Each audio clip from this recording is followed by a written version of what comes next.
नमस्ते। आइए आज पढ़ते हैं एक कहानी बड़े भाई साहब जो मुंशी प्रेमचंद्र द्वारा लिखी गई है। ये कहानी एनसीईआरटी की पाठ्य पुस्तक स्पर्श 2 का अध्याय 10 है। इस कहानी में मुंशी प्रेमचंद ने दो भाइयों के माध्यम से यह बताने की कोशिश की है कि जीवन में बड़ा होना बड़ी जिम्मेदारी का काम है। पाठ में एक बड़े भाई साहब हैं जो हैं तो उम्र में छोटे ही, किंतु उनसे छोटा भी एक भाई है। वे अपनी बचपन की इच्छाओं को दबाकर अपने छोटे भाई के लिए आदर्श व्यवहार प्रस्तुत करना चाहते हैं। तो चलिए शुरू करते हैं कहानी बड़े भाई साहब।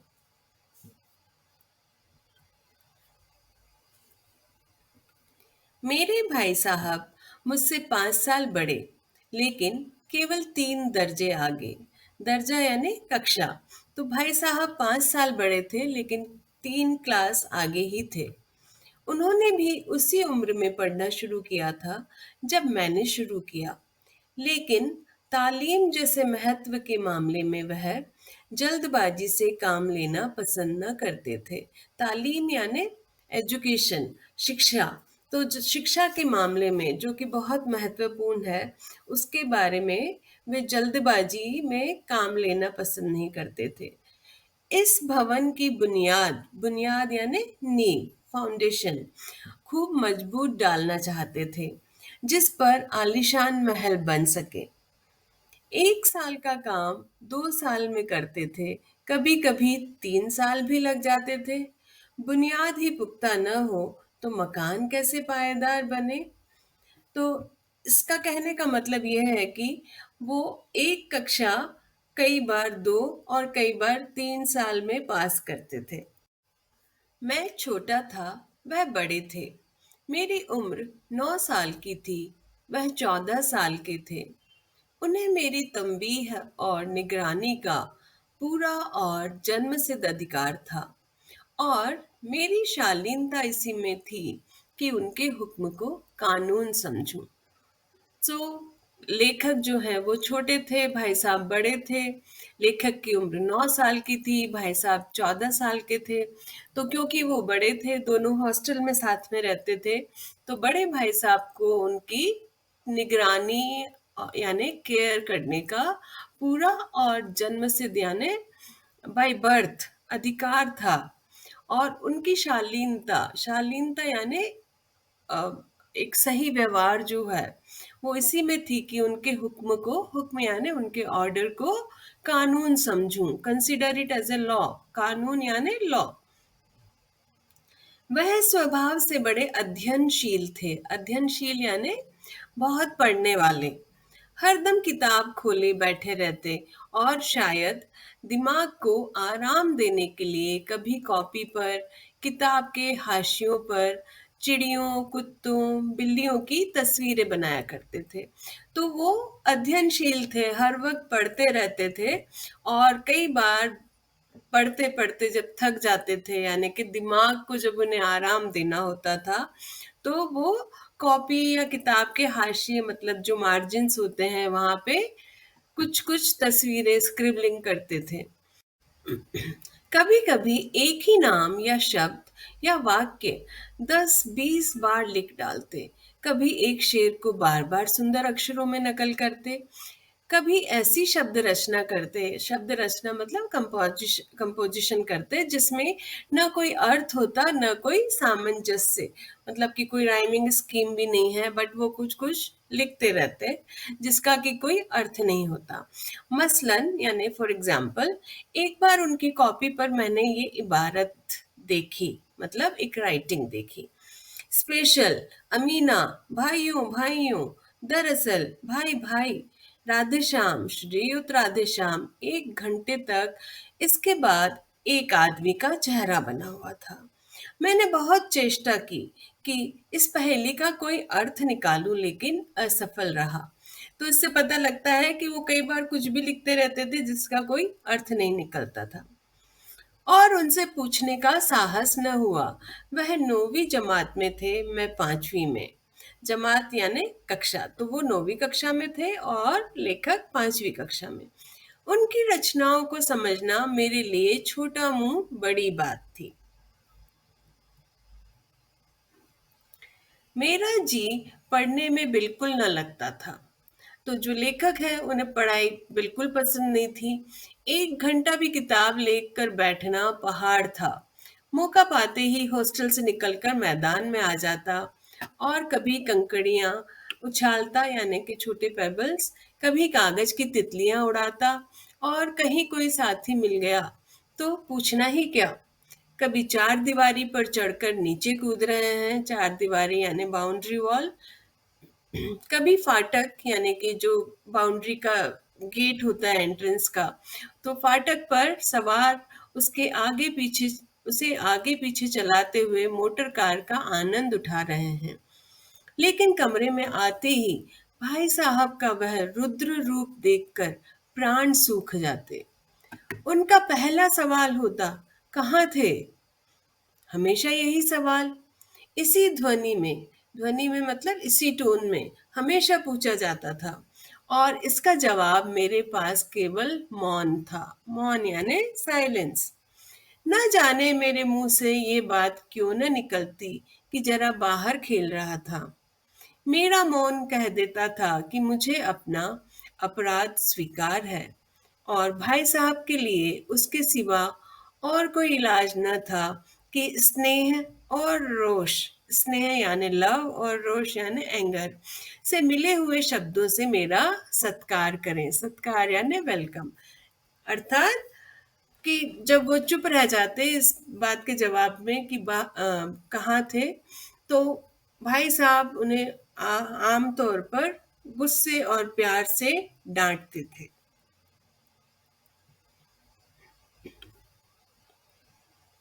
इस तरह अंग्रेजी पढ़ोगे तो जिंदगी भर पढ़ते रहोगे और एक हर्फ ना आएगा। अंग्रेजी पढ़ना कोई हंसी खेल नहीं है कि जो चाहे पढ़ ले। नहीं, ऐरा गैरा नत्थु खैरा सभी अंग्रेजी के विद्वान हो जाते। तो यहाँ वो अपने भाई को डांटते हुए कह रहे हैं, अंग्रेजी पढ़ो, इस ढंग से आप पढ़ोगे तो कुछ भी नहीं सीख पाओगे, क्योंकि ये कोई हंसी खेल नहीं है। इट्स नॉट सो इजी कि कोई ऐरा गैरा नत्थु खैरा मतलब कोई भी बेकार आदमी, वर्थलेस पर्सन, उसका अंग्रेजी के विद्वान यानी स्कॉलर हो जाते कि इस ढंग से अगर पढ़ाई होती। यहाँ रात दिन आंखें फोड़नी पड़ती हैं और खून जलाना पड़ता है, तब कहीं ये विद्या आती है। और आती क्या है? हाँ, कहने को आ जाती है। बड़े बड़े विद्वान भी शुद्ध अंग्रेजी नहीं लिख सकते, बोलना तो दूर रहा। तो यहाँ पर वो अंग्रेजी यानी इंग्लिश लैंग्वेज की बारे में बता रहे हैं कि ये कितनी कठिन भाषा है कि बड़े बड़े विद्वान यानी बहुत बड़े बड़े स्कॉलर्स भी शुद्ध यानी करेक्ट इंग्लिश नहीं लिख सकते। दे कांट इवन राइट, बोलना तो दूर रहा। और मैं कहता हूँ, तुम कितने घूंगा हो कि मुझे देखकर भी सबक नहीं लेते। कि घूंगा यानी हाउ फूलिश यू आर, कि कितने बुद्धू हो तुम कि मुझे देखकर भी यू आर नॉट लर्निंग। मैं कितनी मेहनत करता हूँ, यह तुम अपनी आंखों से देखते हो। अगर नहीं देखते तो यह तुम्हारी आंखों का कसूर है, तुम्हारी बुद्धि का कसूर है। इतने मेले तमाशे होते हैं। मेले तमाशे मतलब मेला यानी फेयर और तमाशे यानी शोज वगैरह होते हैं। मुझे तुमने कभी देखने जाते देखा है? रोज ही क्रिकेट और हॉकी मैच होते हैं। मैं पास नहीं फटकता, हमेशा पढ़ता रहता हूँ। उस पर भी एक एक दर्जे में दो दो तीन तीन साल पढ़ा रहता हूँ। फिर भी तुम कैसे आशा करते हो कि तुम यूं खेलकूद में वक्त गंवाकर पास हो जाओगे? मुझे तो 2 ही 3 साल लगते हैं। तुम उम्र भर इसी दर्जे में पड़े सड़ते रहोगे। अगर तुम्हें इस तरह उम्र गंवानी है तो बेहतर है घर चले जाओ और मजे से गुल्ली डंडा खेलो। दादा की गाढ़ी कमाई के रुपए क्यों बर्बाद करते हो? और वो कहते कि अगर तुम्हें अपनी उम्र यानी जो आपकी अपना जीवन है इसी तरह बर्बाद करना है खेल-कूद में, तो बेहतर है कि घर जाके करो ये काम।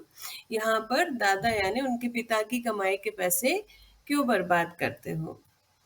मैं ये लताड़ सुनकर आंसू बहाने लगता। जवाब ही क्या था? अपराध तो मैंने किया, लताड़ कौन सा है? भाई साहब उपदेश की कला में निपुण थे। ऐसी ऐसी लगती बातें कहते, ऐसे ऐसे सूखती बाण चलाते कि मेरे जिगर के टुकड़े टुकड़े हो जाते और हिम्मत टूट जाती। तो वो बड़े दिल पर चुभने वाली बातें बोल जाते थे जब गुस्से में उसको डांटते थे, तो उससे छोटे भाई की हिम्मत टूट जाती। इस तरह जान तोड़कर मेहनत करने की शक्ति मैं अपने में न पाता था और उस निराशा में जरा देर के लिए मैं सोचने लगता, क्यों न घर चला जाऊं। जो काम मेरे बूते के बाहर है उसमें हाथ डालकर क्यों अपनी जिंदगी खराब करूं। तो इस तरह की डांट सुनकर उनको निराशा होने लगती, उनको लगता कि ये काम उनसे हो ही नहीं सकता, ये काम उनके बूते के बाहर है, यानी उनकी क्षमता से बाहर है। और वो उनको लगने लगता कि वो ये काम यानी पढ़ाई कभी ठीक से कर ही नहीं पाएंगे। मुझे अपना मूर्ख रहना मंजूर था, लेकिन उतनी मेहनत से मुझे तो चक्कर आ जाता था। लेकिन घंटे 2 घंटे के बाद निराशा के बादल फट जाते और मैं इरादा करता कि आगे से खूब जी लगाकर पढ़ूंगा।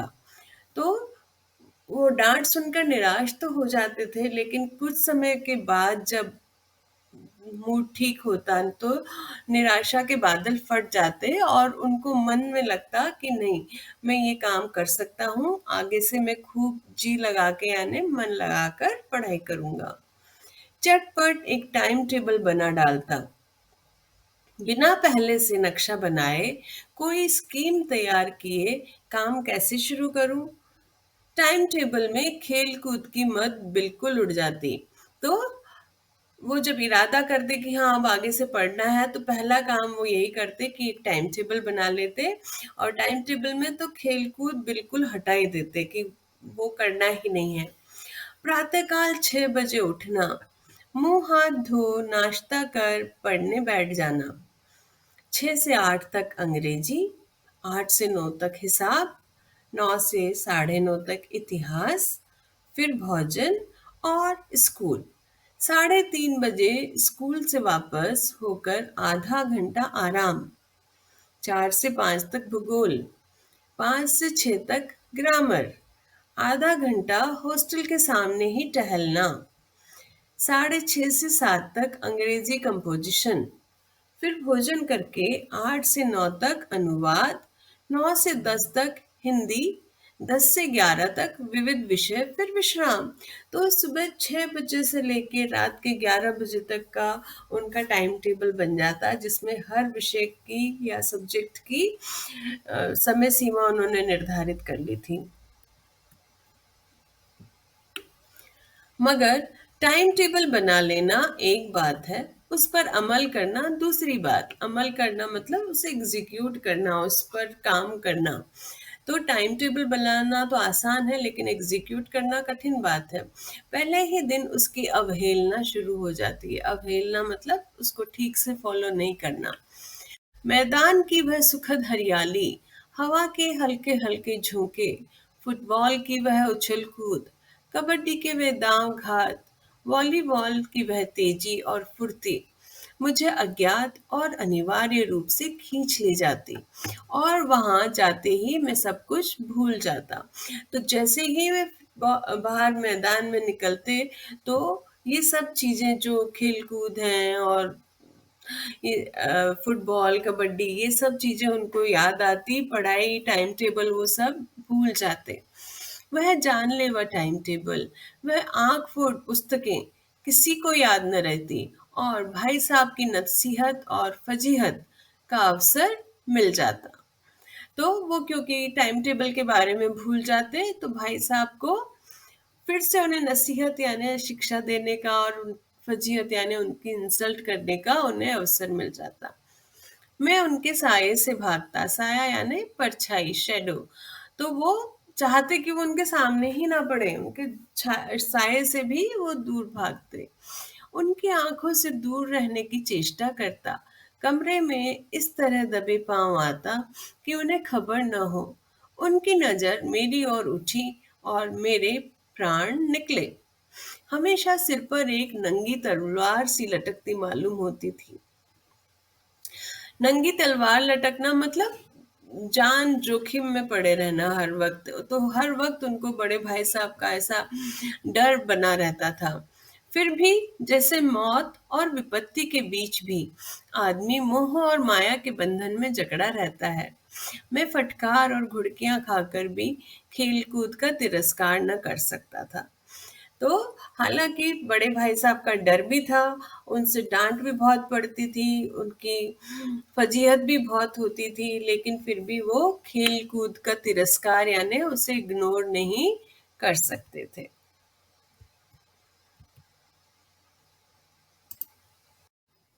सालाना इम्तिहान हुआ। इम्तिहान यानी एग्जाम। भाई साहब फेल हो गए, मैं पास हो गया और दर्जे में प्रथम आया। दर्जा अर्थात क्लास, अपनी कक्षा में वो प्रथम आए। मेरे और उनके बीच में केवल 2 साल का अंतर रह गया। जी मैं आया, भाई साहब को आड़े हाथों लूं। आपकी वह घोर तपस्या कहाँ गई? मुझे देखिए, मजे से खेलता भी रहा और दर्जे में अव्वल भी हूँ। लेकिन वह इतने दुखी और उदास थे कि मुझे उनसे दिली हमदर्दी हुई और उनके घाव पर नमक छिड़कने का विचार ही लज्जास्पद जान पड़ा। तो भाई साहब फेल हो गए एग्जाम में, छोटा भाई पास हो गया और कक्षा में फर्स्ट आया। तो उससे बड़ा मन हुआ कि अब वो भाई साहब को सुनाए, आड़े हाथ तुले, मतलब कि उनको अब अपना पुराना बदला ले उनसे, कि देखिए कि आपने कितनी मेहनत की, मैं तो खेल के भी पास हो गया, फर्स्ट भी आया। लेकिन भाई साहब इतने उदास थे कि उस उन्हें उन्हें उनसे ये बातें कही नहीं गई और ऐसा विचार ही, ऐसी थॉट ही उनको लज्जास्पद यानी शेमफुल जान पड़ी। हाँ, अब मुझे अपने ऊपर कुछ अभिमान हुआ, अभिमान यानी प्राउड। तो उनको अपने ऊपर थोड़ा घमंड सा होने लगा, आत्मसम्मान भी बढ़ा, आत्मसम्मान, सेल्फ रिस्पेक्ट। भाई साहब का वह रौब मुझ पर न रहा। आजादी से खेलकूद में शरीक होने लगा। दिल मजबूत था। अगर उन्होंने फिर मेरी फजीहत की तो साफ कह दूंगा, आपने अपना खून जलाकर कौन सा तीर मार लिया? मैं तो खेलते कूदते दर्जे में अव्वल आ गया। जबान से यह हेकड़ी, हेकड़ी मतलब जो एटीट्यूड है, इस तरह का एटीट्यूड उन पर जताने का साहस न होने पर भी मेरे रंग ढंग से साफ जाहिर होता था कि भाई साहब का वह आतंक मुझ पर नहीं था। आतंक अर्थात टेरर। तो अब इस रिजल्ट के बाद अब वो भाई साहब से उतना नहीं डरते थे। भाई साहब ने इसे भांप लिया। उनकी सहज बुद्धि बड़ी तीव्र थी कि उन्होंने उनकी बॉडी लैंग्वेज से, उनके व्यवहार से ही समझ लिया कि छोटा भाई इस तरह की बातें सोच रहा है। और एक दिन जब मैं भोर का सारा समय गुल्ली डंडे की भेंट करके ठीक भोजन के समय लौटा, तो भाई साहब ने मानो तलवार खींच ली। तलवार खींच ली यानी कि बिल्कुल उस मुकाबले के लिए तैयार हो गए, कि क्योंकि उसने सुबह का सारा टाइम वेस्ट कर दिया, गुल्ली डंडा खेलते रहे और दोपहर को वो लौट रहे हैं खाने के समय। तो भाई साहब को बड़ी बुरी लगी ये बात कि कैसे समय बर्बाद किया जा रहा है, और मुझ पर टूट पड़े और बोलने लगे, देखता हूँ इस साल पास हो गए और दर्जे में अव्वल आ गए हो तो तुम्हें दिमाग हो गया है, that you have become arrogant. मगर भाईजान, घमंड तो बड़े बड़े का नहीं रहा। तुम्हारी क्या हस्ती है, हस्ती अर्थात पर्सनालिटी, कि तुम क्या चीज हो, बड़े बड़े लोगों का घमंड नहीं रहा है। इतिहास में रावण का हाल तो पढ़ा ही होगा, उसके चरित्र से तुमने कौन सा उपदेश लिया, या यूं ही पड़ गए? महज इम्तिहान पास कर लेना कोई चीज नहीं, असल चीज है बुद्धि का विकास। जो कुछ पढ़ो उसका अभिप्राय समझो। अभिप्राय समझो यानी उसका जो ट्रू मीनिंग है, उसका अच्छे से उसको अपने अंदर समझकर भर लो। रावण भूमंडल का स्वामी था। ऐसे राजाओं को चक्रवर्ती कहते हैं कि रावण तो इतना बड़ा राजा था, चक्रवर्ती राजा था। आजकल अंग्रेजों के राज्य का विस्तार बहुत बड़ा हुआ है, पर इन्हें चक्रवर्ती नहीं कह सकते। संसार में अनेक राष्ट्र अंग्रेजों का आधिपत्य स्वीकार नहीं करते, बिल्कुल स्वाधीन है, यानी इंडिपेंडेंट है। रावण चक्रवर्ती राजा था। संसार के सभी महीप उसे कर देते थे। महीप भी राजा होते हैं, तो जो दूसरे राजा थे वो उसे कर देते थे। बड़े बड़े देवता उसकी गुलामी करते थे, और आग और पानी के देवता भी उसके दास थे। मगर उसका अंत क्या हुआ? घमंड ने उसका नाम निशान तक मिटा दिया। कोई उसे एक चुल्लू पानी देने वाला भी न बचा। आदमी और जो कुकर्म चाहे कर ले, पर अभिमान न करे, इतराए नहीं। तो उन्होंने छोटे भाई का जो व्यवहार था कि अब ये डर भी नहीं रहा है, सारा समय खेल में बर्बाद कर रहा है, वो सब भाप कर उन्होंने उसको समझाया कि घमंड किसी का भी नहीं टिकता है। इंसान और किस तरह के गलत काम कर ले, कुकर्म कर ले, यानी बुरे काम कर ले, पर अभिमान यानी घमंड ना करे। अभिमान किया और दीन दुनिया दोनों से गया। शैतान का हाल भी पड़ा होगा।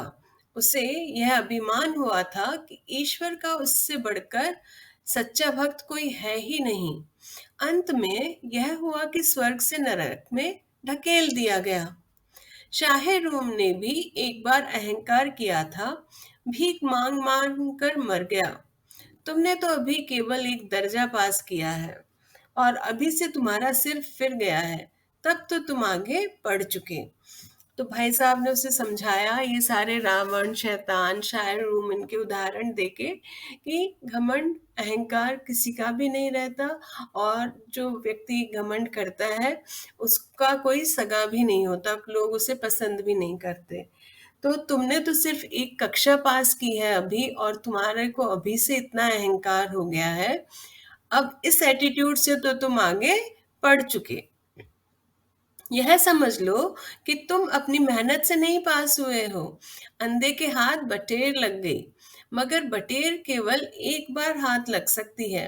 अंधे के हाथ बटेर लग गई मतलब कि बाई चांस, फ्लूक से तुम ऐसे हो गए हो, पर इस तरह के चांस एक आध बार हो सकते हैं, बार बार नहीं हो सकते। कभी कभी गुल्ली डंडे में भी अंधा चोट निशान पड़ जाता है, इससे कोई सफल खिलाड़ी नहीं हो जाता। सफल खिलाड़ी वह है जिसका कोई निशाना खाली ना जाए, मतलब कि उनकी परफॉर्मेंस में कंसिस्टेंसी हो, कि हर बार वो अच्छा ही खेले। वो व्यक्ति सफल हुआ, खिलाड़ी भी वही सफल हुआ। तो तुमने सिर्फ अभी एक कक्षा पास की है, अब अगले साल देखते हैं कि क्या रहता है।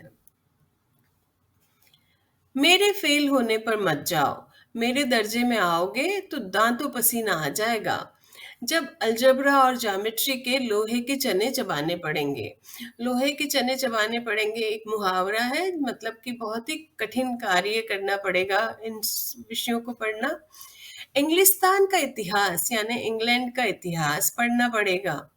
बादशाहों के नाम याद रखना आसान नहीं, कि बादशाह यानी वहां के उनके जो किंग वगैरह हुए थे उनके नाम भी याद रखना आसान काम नहीं है। आठ आठ हेनरी हो गुजरे हैं। तो जैसे कि वहां के किंग के जैसे Henry the eighth, Henry third, इस तरह से होते थे, तो वो कह रहे हैं कि आठ आठ तो हेनरी हो गुजरे हैं। कौन सा कांड किस हेनरी के समय हुआ? कांड यानी कोई इंसिडेंट, कि कौन सी चीज किस हेनरी के समय हुई, क्या ये याद कर लेना आसान समझते हो?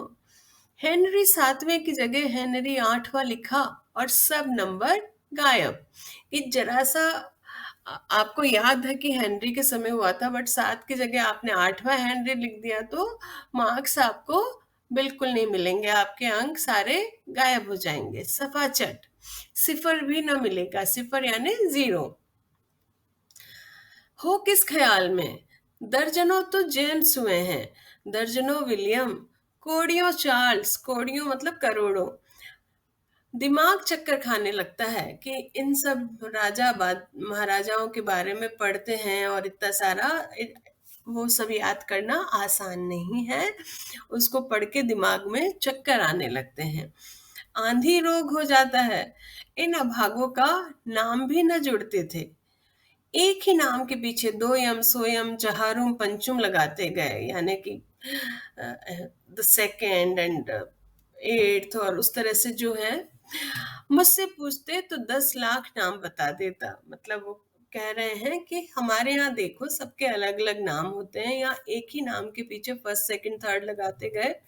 मुझसे अगर पूछते हैं तो 10 लाख नाम बता देता। और ज्योमेट्री तो बस खुदा ही बना है। अब ज की जगह अजब लिख दिया और सारे नंबर कट गए। अजब मतलब जैसे ज्योमेट्री में आप एंगल्स करते हैं, कोण के नाम लिखते हैं, तो उनको कहने के लिए तीनों अक्षरों का फेरबदल ही है, परंतु यहाँ पर एंगल बदल जाता है। पर वो कह रहे हैं कि अब ज की जगह अजब लिख दिया और सारे नंबर कट गए। कोई इन निर्दयी मुमतहिनों यानी कि एग्जामिनर से नहीं पूछता कि आखिर अ ब ज और अजब में क्या फर्क है, और व्यर्थ की बात के लिए क्यों छात्रों का खून करते हो। दाल भात रोटी खाई या भात दाल रोटी खाई, इसमें क्या रखा है। मगर इन परीक्षकों को क्या परवाह कि उन्हें कोई फर्क नहीं पड़ता। वो तो सिर्फ वही देखते हैं जो पुस्तक में लिखा है। चाहते हैं कि लड़के अक्षर अक्षर रट डालें, कि बिल्कुल मेमोराइज कर लें हर चीज को, और इसी रटंत का नाम शिक्षा रख छोड़ा है। और आखिर इन बेसिर पैर की बातों के पढ़ने से क्या फायदा। इस रेखा पर वह लंब गिरा दो तो आधार लंब से दुगना होगा। पूछिए, इससे प्रयोजन दुगना नहीं चौगुना हो जाए या आधा ही रहे मेरी बला से। लेकिन परीक्षा में पास होना है तो ये सब खुराफात याद करनी पड़ेगी।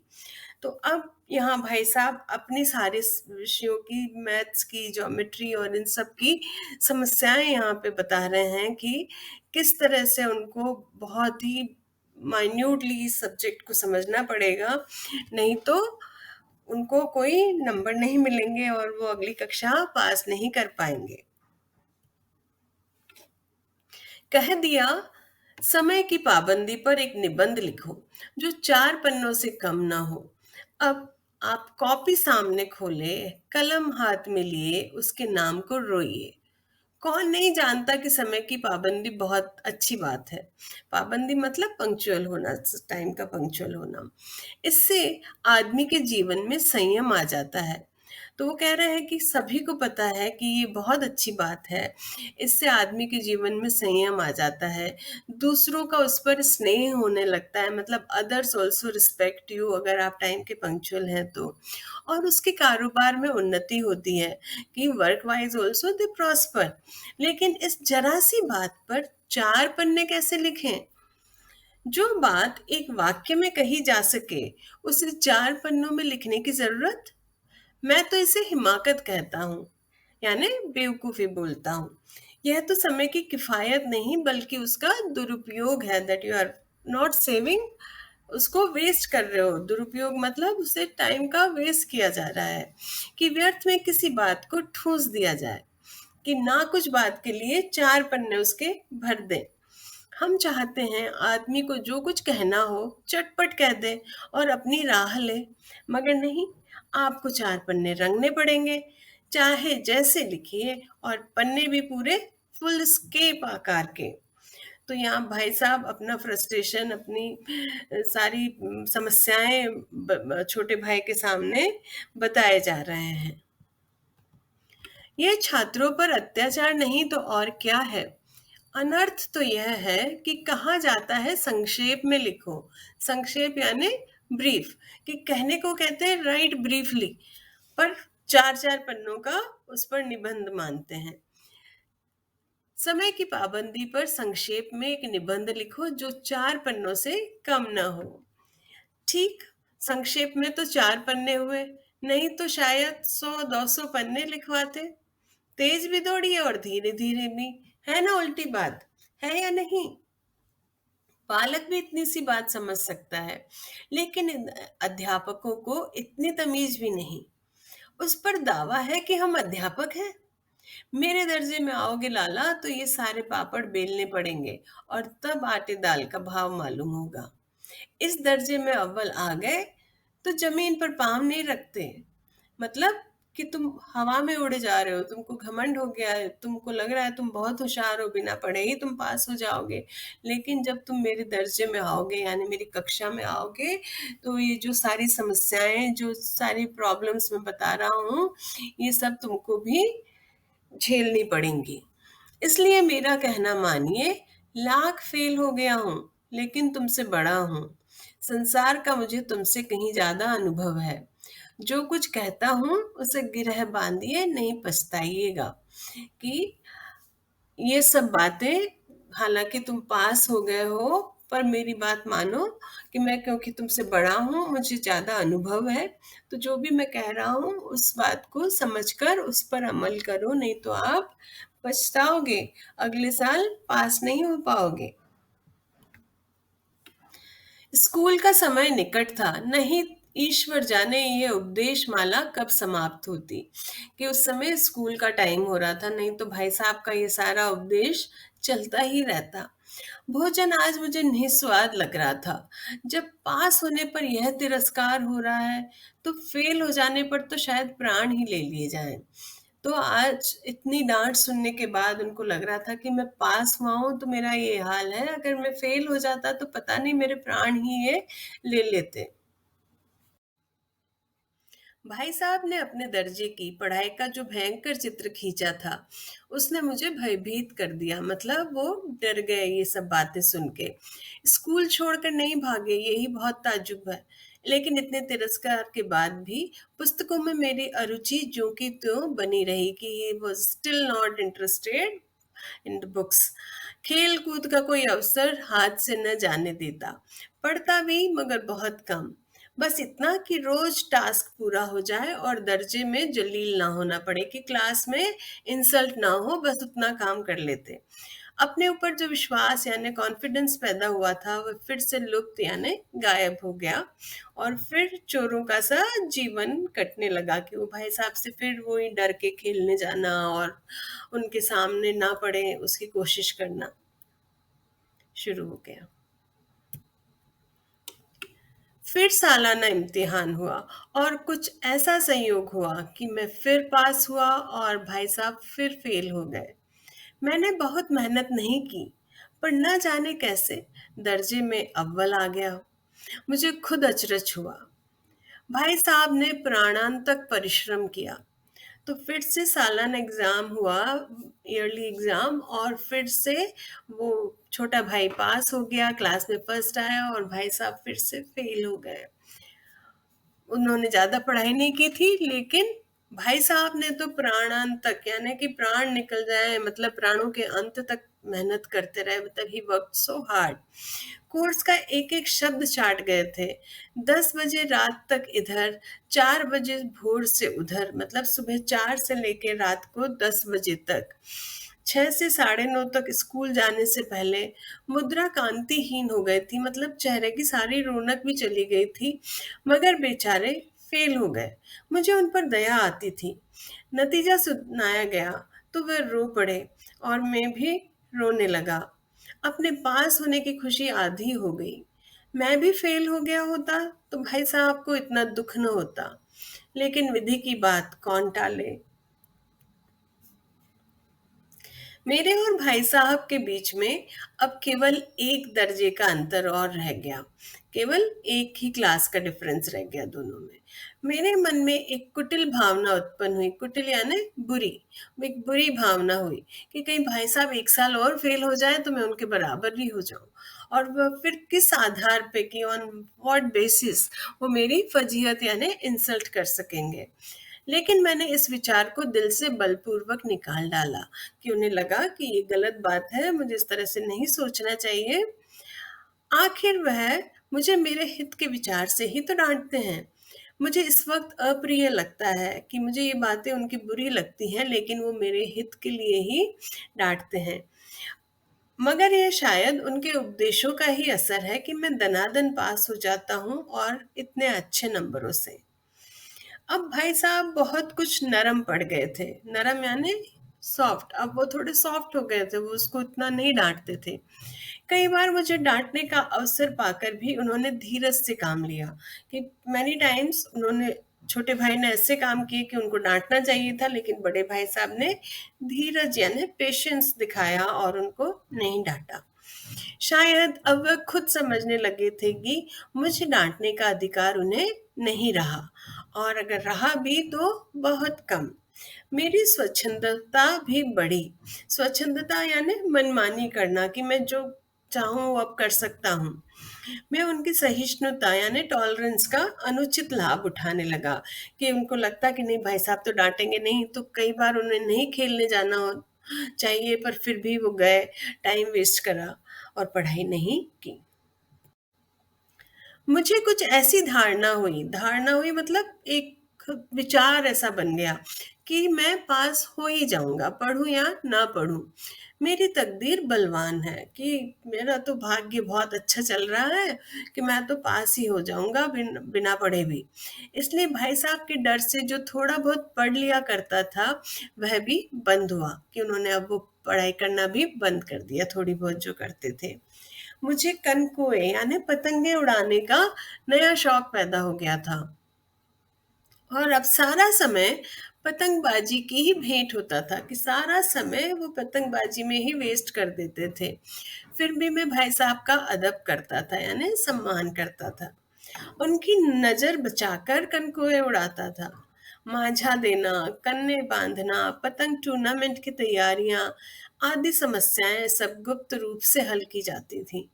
मैं भाई साहब को ये संदेह न करने देना चाहता था कि उनका सम्मान और लिहाज मेरी नजरों में कम हो गया है। तो वो ये सब जो भी काम करते, वो सब उनके पीछे से करते चाहते थे, मतलब गुप्त रूप से यानी छुपा छुपा के सीक्रेटली सब करते थे। क्योंकि खुले में वो करते तो भाई साहब को लगता कि अब उनका इतना भी रिस्पेक्ट उनको नहीं रहा कि उनके सामने ही वो खुले रूप में ही समय बर्बाद किए जा रहा है। एक दिन संध्या के समय हॉस्टल से दूर मैं एक कनकोआ लूटने बेतहाशा दौड़ा जा रहा था।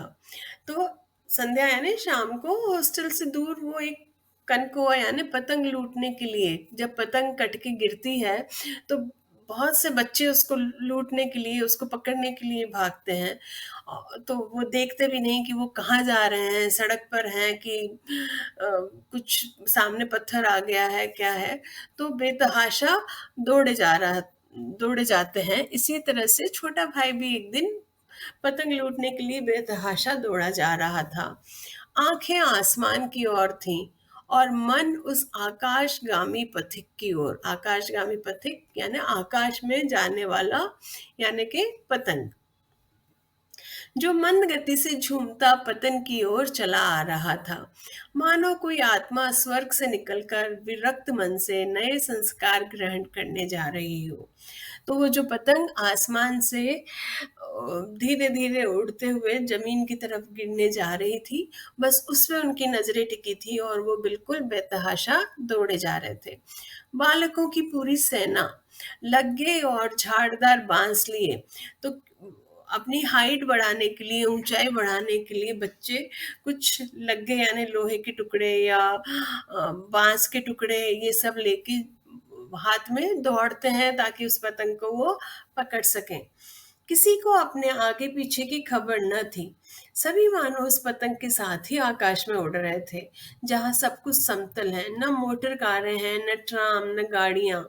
तो इन सबको इग्नोर करते हुए बस आकाश में नजरें टिकाए वो दौड़े जा रहे थे।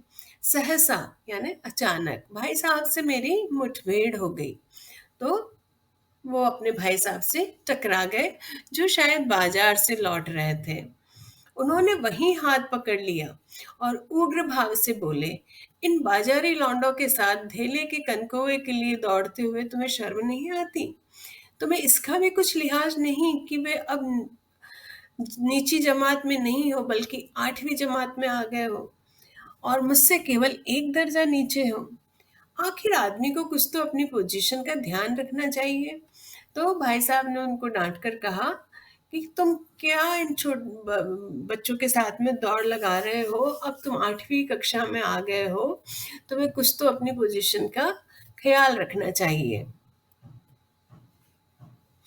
एक ज़माना था कि लोग 8वाँ दर्जा पास करके नायब तहसीलदार हो जाते थे। तो भाई साहब बता रहे हैं कि 8वीं कक्षा कितनी बड़ी कक्षा होती है, उनको उस चीज़ का अंदाज़ा होना चाहिए। एक ज़माना था, मतलब वन्स अपॉन अ टाइम 8वीं कक्षा पास करके लोग नायब तहसीलदार, मतलब डिस्ट्रिक्ट मजिस्ट्रेट, कलेक्ट्रेट वगैरह हो जाते थे। मैं कितने ही मिडलचियों मतलब मिडिल पास व्यक्तियों को जानता हूँ जो आज अव्वल दर्जे के डिप्टी मजिस्ट्रेट या सुपरिंटेंडेंट हैं। कितनी ही 8वीं जमात वाले हमारे लीडर और समाचार पत्रों के संपादक हैं। तो यहाँ उन सब के उदाहरण देते हुए बता रहे हैं कि 8वीं इतनी इम्पोर्टेंट क्लास है, तुमको थोड़ा मैच्योर बिहेव करना चाहिए, तुमको अपनी पोजीशन का ध्यान रखना चाहिए। बड़े बड़े विद्वान उनकी मातहती में काम करते हैं और तुम उसी 8वें दर्जे में आकर बाजारी लौंडों के साथ कनकौवे के लिए दौड़ रहे हो। मुझे तुम्हारी इस कम अकली पर दुख होता है। तुम जहीन हो, इसमें शक नहीं, लेकिन वह जहन किस काम का जो हमारे आत्मगौरव की हत्या कर डाले। तुम अपने दिल में समझते होंगे मैं भाई साहब से महज एक दर्जा नीचे हूँ और अब उन्हें मुझको कुछ कहने का हक नहीं है, लेकिन ये तुम्हारी गलती है। तो भाई साहब उस छोटे भाई को अलग अलग बातें कह के ये महसूस कराना चाहते हैं कि वो किस तरह से समय बर्बाद कर रहे हैं और अब वो बड़े हो गए हैं, उनको इस तरह से सड़क पर बच्चों के साथ दौड़कर खेल के समय नहीं बर्बाद करना चाहिए। वे कहने लगे, मैं तुमसे 5 साल बड़ा हूँ और चाहे आज तुम मेरी ही जमात में आ जाओ, कि तुम मेरे ही क्लास में क्यों ना आ जाओ, मैं तुमसे फिर भी 5 साल बड़ा हूँ। और परीक्षकों का यही हाल है तो निसंदेह अगले साल तुम मेरे समकक्ष हो जाओगे। कि इसी तरह से एग्जामिनर्स कॉपियां चेक करते रहे तो तुम अगले साल मेरे साथ आ ही जाओगे। शायद 1 साल बाद मुझसे आगे भी निकल जाओ, लेकिन मुझ में और तुम में जो 5 साल का अंतर है, उसे तुम क्या, खुदा भी नहीं मिटा सकता। मैं तुमसे 5 साल बड़ा हूं और हमेशा रहूंगा। मुझे दुनिया का और जिंदगी का जो तजुर्बा है यानी कि अनुभव है, तुम उसकी बराबरी नहीं कर सकते। चाहे तुम एमए, डिफिल और डिलिट ही क्यों ना हो जाओ, समझ किताबें पढ़ने से नहीं आती, दुनिया देखने से आती है। हमारी अम्मा ने कोई दर्जा पास नहीं किया और दादा भी शायद 5वीं 6ठी जमात के आगे नहीं गए, लेकिन हम दोनों चाहे सारी दुनिया की विद्या पढ़ लें, अम्मा और दादा को हमें समझाने और सुधारने का अधिकार हमेशा रहेगा। कि वो अपनी माँ और पिता की बात करने लगे कि उन्होंने शायद उतनी पढ़ाई नहीं की है, लेकिन फिर भी उन्हें जो समझ है वो अ, अनुभव से आई है और उन्हें इन बच्चों को हमेशा सुधारने का और समझाने का अधिकार रहेगा। केवल इसलिए नहीं कि वे हमारे जन्मदाता हैं, बल्कि इसलिए कि उन्हें दुनिया का हमसे ज़्यादा तजुर्बा है और रहेगा। अमेरिका में किस तरह की राज व्यवस्था है, 8वें हेनरी ने कितने ब्याह किए, आकाश में कितने नक्षत्र हैं, ये सब बातें चाहे उन्हें ना मालूम हो, लेकिन हजारों ऐसी बातें हैं जिनका ज्ञान उन्हें हमसे और तुमसे ज़्यादा है। यानी कि प्रैक्टिकल जो नॉलेज है वो उन्हें ज़्यादा है। केवल किताबी ज्ञान से ज़िंदगी नहीं जी जाती। देव ना करे आज मैं बीमार हो जाऊं तो तुम्हारे हाथ पांव फूल जाएंगे। देव ना करे यानी ईश्वर ना करे, अगर मैं बीमार पड़ गया तो तुम्हारे हाथ पांव फूल जाएंगे, यानी कि तुम घबरा जाओगे। दादा को तार देने के सिवा तुम्हें कुछ न सूझेगा, लेकिन तुम्हारी जगह अगर दादा हो तो किसी को तार न दें, न घबराएं, न बदहवास हो। पहले खुद मर्ज पहचान कर इलाज करेंगे, उसमें सफल न हुए तो किसी डॉक्टर को बुलाएंगे। बीमारी तो खैर बड़ी चीज है, हम तुम तो इतना भी नहीं जानते कि महीने भर का खर्च महीना भर कैसे चले। जो कुछ दादा भेजते हैं उसे हम 20-22 तारीख तक खर्च कर डालते हैं और फिर पैसे पैसे को मोहताज हो जाते हैं। नाश्ता बंद हो जाता है, धोबी और नाई से मुंह चुराने लगते हैं। लेकिन जितना आज हम और तुम खर्च कर रहे हैं, उसके आधे में दादा ने अपनी उम्र का बड़ा भाग इज्जत और नेकनामी के साथ निभाया है और कुटुंब का पालन किया है, जिसमें सब मिलकर 9 आदमी थे। तो वो बताने लगे कि अनुभव से ही व्यक्ति जो समस्याएं आती हैं उनकी समाधान ढूंढ सकता है। कि अगर मैं बीमार हो जाऊं तो तुम शायद केवल पिताजी को तार ही दे पाओ, लेकिन अगर तुम्हारी जगह वो हो तो वो खुद ही पहले समझेंगे कि क्या इस प्रॉब्लम में क्या इलाज करना चाहिए। ना हो तो शायद डॉक्टर को बुलाएं। इसी तरह से छोटी मोटी चीजें हैं, जैसे खर्चा करना, कि कम पैसे में कैसे सबको ठीक से रखना। तो उन्होंने जो खर्च हम करते हैं उसके आधे खर्च में ही उन्होंने 9 लोगों को खाना खिलाया है। अपने हेडमास्टर साहब को ही देखो, एमए है कि नहीं, और यहाँ के एमए नहीं, ऑक्सफोर्ड के। 1,000 रुपए पाते हैं, लेकिन उनके घर का इंतजाम कौन करता है? उनकी बूढ़ी माँ। हेडमास्टर साहब की डिग्री यहाँ बेकार हो गई। पहले खुद घर का इंतजाम करते थे, खर्च पूरा न पड़ता था, कर्जदार रहते थे। जब से उनकी माताजी ने प्रबंध अपने हाथ में लिया है, जैसे घर में लक्ष्मी आ गई है। तो यहाँ इन्होंने दूसरा उदाहरण दिया कि जो उनके हेडमास्टर हैं स्कूल के, उनके घर का भी इंतजाम उनकी माताजी करती हैं, जो कि शायद पढ़ी लिखी नहीं होंगी। तो भाईजान, यह गरूर दिल से निकाल डालो कि तुम मेरे समीप आ गए हो और अब स्वतंत्र हो। मेरे देखते तुम बेराह न चल पाओगे। बेराह मतलब कि किसी गलत रास्ते पर नहीं चल पाओगे। अगर तुम यूं न मानोगे तो थप्पड़ दिखा के बोलते हुए बोले कि मैं इसका भी प्रयोग कर सकता हूँ कि अगर तुम्हें बातों से समझ नहीं आएगा तो तुम्हारी पिटाई भी कर सकता हूँ। मैं जानता हूँ तुम्हें मेरी बातें जहर लग रही हैं। That means you are not liking, तुम्हें मेरी ये बातें पसंद नहीं आ रही हैं, लेकिन मैं ये सब तुम्हारे लिए ही, तुम्हारे अच्छे के लिए ही कह रहा हूँ। मैं उनकी इस नई युक्ति से नतमस्तक हो गया। नतमस्तक यानी उनके प्रति उसके मन में सम्मान और भी ज्यादा पैदा हो गया। मुझे आज सचमुच अपनी लघुता का अनुभव हुआ और भाई साहब के प्रति मेरे मन में श्रद्धा उत्पन्न हुई। मैंने सजल आंखों से कहा, हरगिज नहीं, आप जो कुछ फरमा रहे हैं बिल्कुल सच है और आपको कहने का अधिकार है। भाई साहब ने मुझे गले से लगा लिया और बोले, मैं कनकुए उड़ाने को मना नहीं करता, मेरा भी जी ललचाता है, लेकिन करूं क्या? खुद बेराह चलूं तो तुम्हारी रक्षा कैसे करूं? ये कर्तव्य भी तो मेरे सिर पर है। तो भाई साहब बोलने लगे कि ऐसा नहीं है कि मुझे इन चीजों का मन नहीं होता, क्योंकि आखिरकार भाई साहब भी छोटे ही थे, बच्चे ही थे, अगर देखा जाए तो 14 वर्ष की उम्र के थे। परंतु बड़े भाई हैं तो उनको वो कर्तव्य निभाना था। वो बोलने लगे कि अगर मैं ही गलत काम करूंगा तो तुमको कैसे गलत काम करने से रोकूंगा, इसलिए मुझे तुम्हें इस तरह से बोलना पड़ता है। संयोग से उस वक्त एक कटा हुआ कनकोआ हमारे ऊपर से गुजरा। उसकी डोर लटक रही थी। लड़कों का एक गोल पीछे पीछे दौड़ा चला आता था। भाई साहब लंबे हैं ही, उछलकर उसकी डोर पकड़ ली और बेतहाशा हॉस्टल की तरफ दौड़े। मैं पीछे पीछे दौड़ रहा था। तो जब भाई साहब बोलने लगे कि मेरा भी इन सब कामों को करने का मन करता है, तभी संयोग से यानी बाई चांस एक पतंग वहां से गुजरी, और क्योंकि वो लंबे थे, बड़े थे, तो उन्होंने उछलकर उसकी डोर पकड़ ली और वो पतंग उन्होंने लूट ली और हॉस्टल की तरफ दौड़ पड़े। आशा है ये कहानी आपको अच्छी लगी होगी। अब अगले वीडियो में हम इसके प्रश्न उत्तर करेंगे। और अगर आपको ये वीडियो पसंद आया तो please do like, share and subscribe. Thank you.